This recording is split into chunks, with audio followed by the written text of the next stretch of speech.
Hey guys, welcome to my channel. My name is Samantha if you're new here, and I am a homeschooling mom to 5 kiddos, and my youngest is now 4 months old.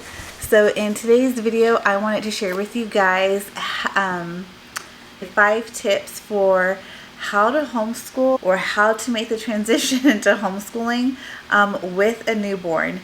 Like I said, my little one is only 4 months old, and we have recently just been in the thick of it. So it's all fresh and new to me. This is actually my first time homeschooling with a newborn baby, because my last newborn, who is my youngest son, he is 4, he'll be 5 in September.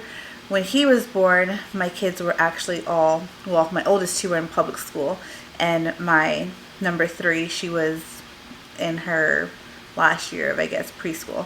So she was at home with me. So yeah, let's go ahead and get right into these tips on homeschooling with a newborn.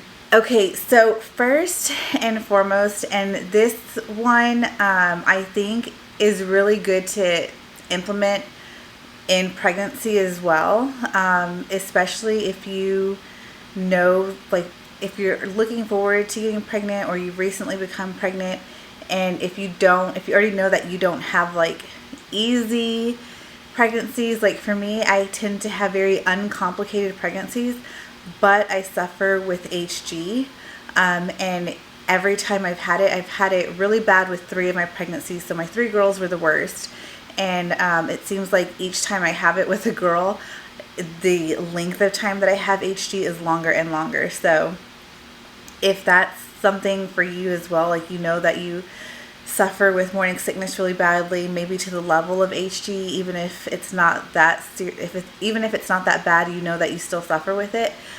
Just tip number 1 would be to set realistic expectations. So this, like I said, is something that you need to do going into pregnancy, but especially as you have your new baby. Set realistic expectations. There are some women who kill it and who could probably still do their whole schedule and routine like normal and still have really high expectations for their kids.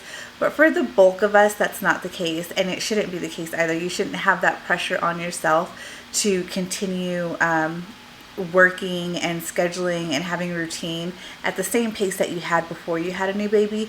You're going to want time to rest. You're going to want time to heal. You're going to want to take things slowly as you ease into this new life with having another one. Like for me, I was adding in my 5th baby. You might be adding on number 2, number 3, number 10, whatever it may be.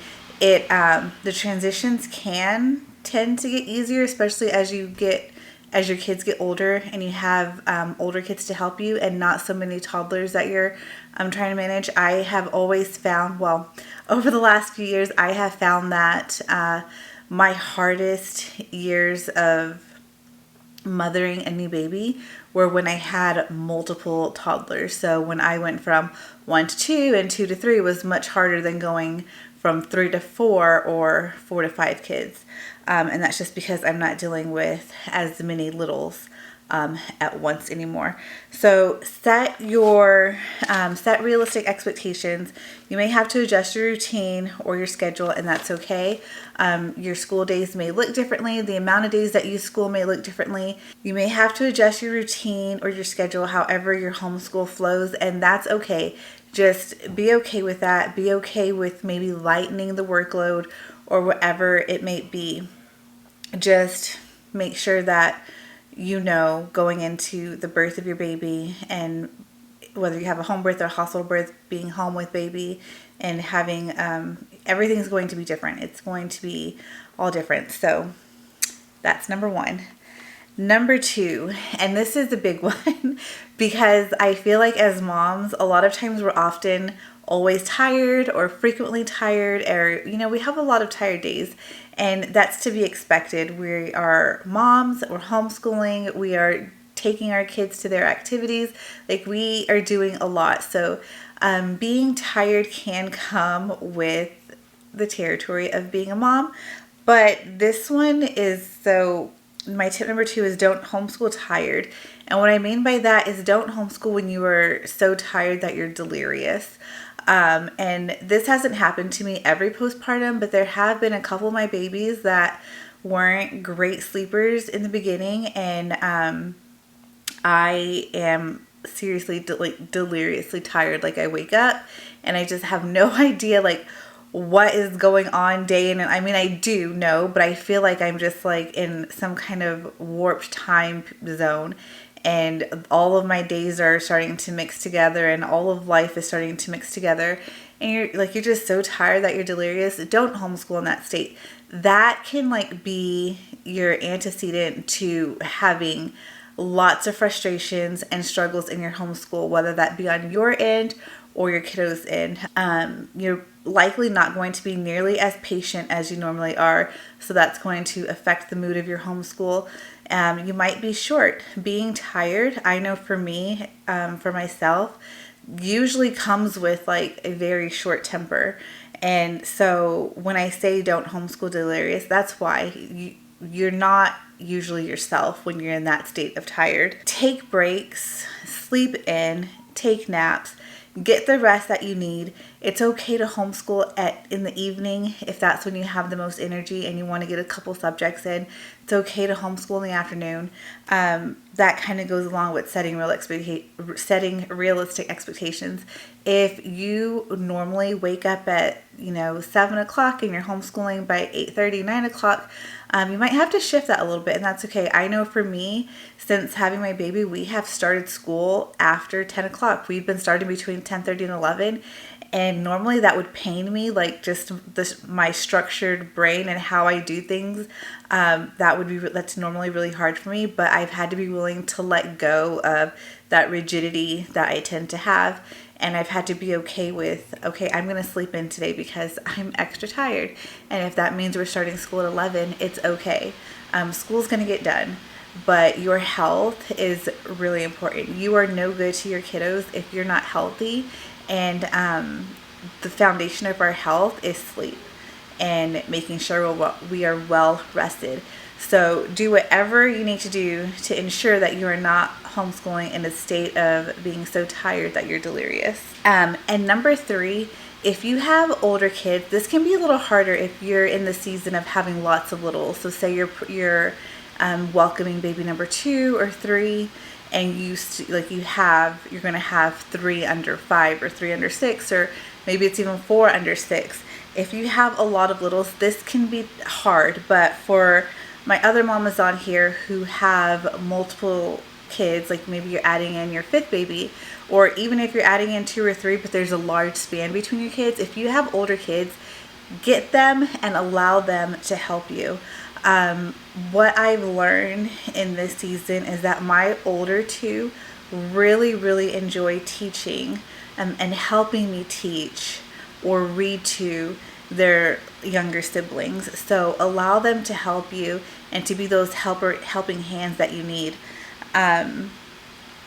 So that can look like having them do the read alouds for you, read the devotionals for you, maybe even lead the science lesson or the history lesson, or even lead all of morning time or family subjects for you.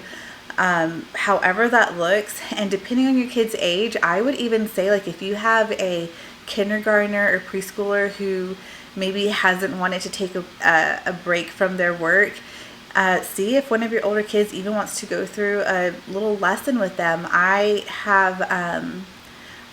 mostly do the Gentle and Classical Preschool homeschool curriculum with my preschooler, but we also have the preschool course book from The Good and the Beautiful.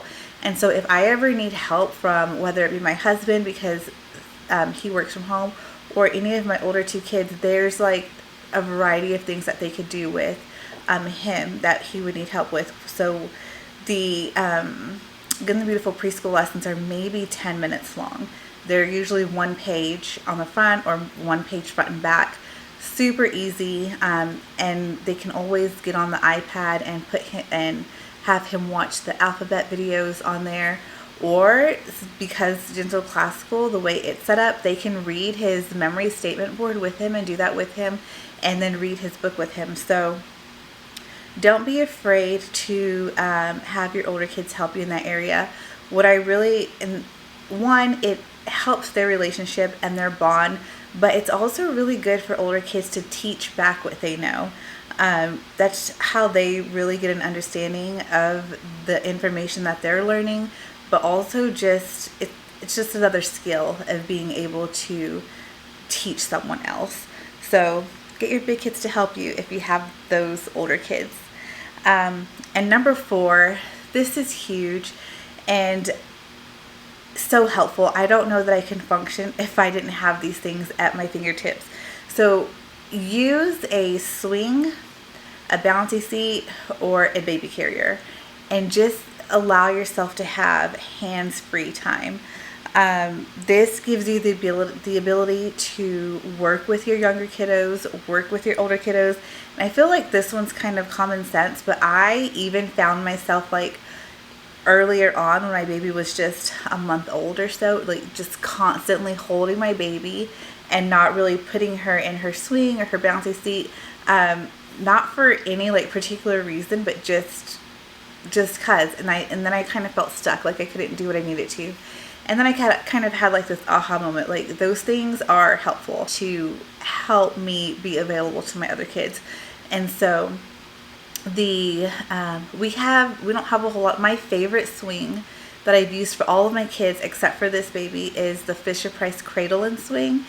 And they are like, the bottom of them is really big. So the base of those swings are really big. And so we didn't have the space for that. So this time around, I got the Mamaru swing. They just have a much smaller footprint. And she enjoys it, but I will say, if you're looking for a good swing, definitely get the Fisher-Price. Even though my baby has enjoyed the Mamaru, I haven't used it nearly as much as I've used the cradle swing in the past for my other kids. I always like having both a bouncy seat and a swing. The swing you can't put right next to you or move it around with you, but you can the bouncy seat. So if I'm going from room to room or something like that, working with kids in different areas, it's really handy to have the bouncy seat because I can move it with me. But if we're all staying in one area, then in the living room, then her being in the Mamaru is fine. And then if you really do want to hold your baby, just get a baby carrier. I really love, in the early weeks, the Solly baby carrier. And then now that she's 4 months old, so usually between 3 or 4 months I switch over because she is moving a whole lot more, she's awake a lot more, and this has been the case with all my kids. Around 3 to 4 months, they're awake more, they're moving more, they want to see what's around them more. And so then I really enjoy using a ring sling. And I have and love the Wild Bird. I also have a Secura Bloom, but the Wild Bird material is just much more smushy, and I just like it better. So get yourself a carrier, Solly Baby, Wild Bird, ring sling. Once they're a little bit bigger, you can use those structured carriers also. Those work really well. But yeah, use something to help you be hands-free, just so that you can work with your youngers. I know I mentioned getting your big kids to help you, but you don't want, or at least I also didn't want my youngest to feel like neglected a little bit, like mommy doesn't want to work with him anymore because I have the baby. So having those things allow you and have allowed me to still have that almost one-on-one time with my youngest, who is understanding but not as understanding as my older kiddos on like how needy the baby is.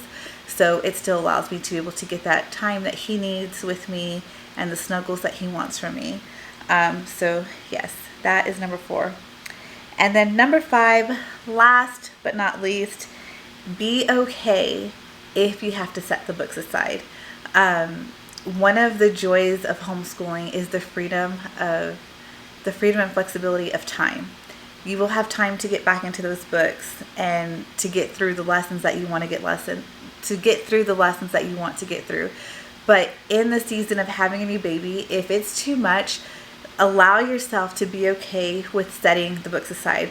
Whether that means you're tabling all of your curriculum for the remainder of, you say, 3 to 4 months, depending on when you had your baby. I had my baby in January, but to be honest, curriculum, academics were more put to the side for me towards the end of my pregnancy, so the first half of the school year.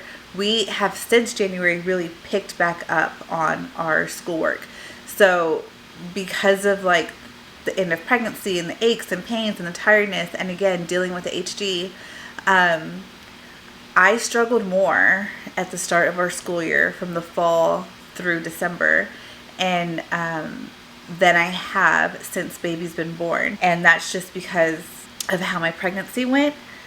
So whether, like I mentioned earlier, whether you're just entering pregnancy and you're having complications, or you're really sick, or you just had your baby, just know that it's okay if you're not doing all of the things that you normally do right now. So this could look like setting aside all of the extras that you do and only doing your language arts and math, or math and reading, or just doing like a math lesson a day and read aloud. That just may be all that you can do in this season. And honestly, if you can't do any of it, it's totally okay.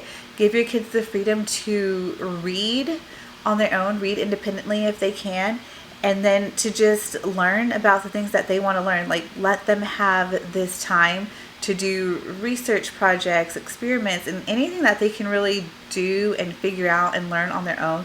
This would be the perfect time to allow that to happen. So those are my 5 tips for homeschooling with a newborn. I'm sure that I could think of many other tips. These are the 5 that were the most beneficial to me, adding in number 5. And so if you guys have any other tips for moms who are entering in the season of homeschooling with a newborn, make sure to add your tips to the comments. I'm sure that anyone reading would be so overjoyed to be able to get more tips on this season that they are in, and also maybe any tips for homeschooling during pregnancy. Add those in. Yeah, I have homeschooled with a toddler just because when I pulled my kids out of public school, my son had just turned 2, I think, if I remember correctly. Yeah, he just turned 2. So I've homeschooled with a toddler, but homeschooling with a newborn has been a whole new experience. So I have been enjoying it. I hope that you guys enjoy these tips. I hope they are helpful for even if it's just one of you. I hope they're helpful. And like I already mentioned, if you have any tips to add, go ahead and put those in the comments so that these mamas can get more tips from you. I hope that you guys enjoyed this video. If you did, please go ahead and give it a like. If you aren't already subscribed to my channel, please go ahead and hit subscribe, and I will see you guys in the next video. Bye!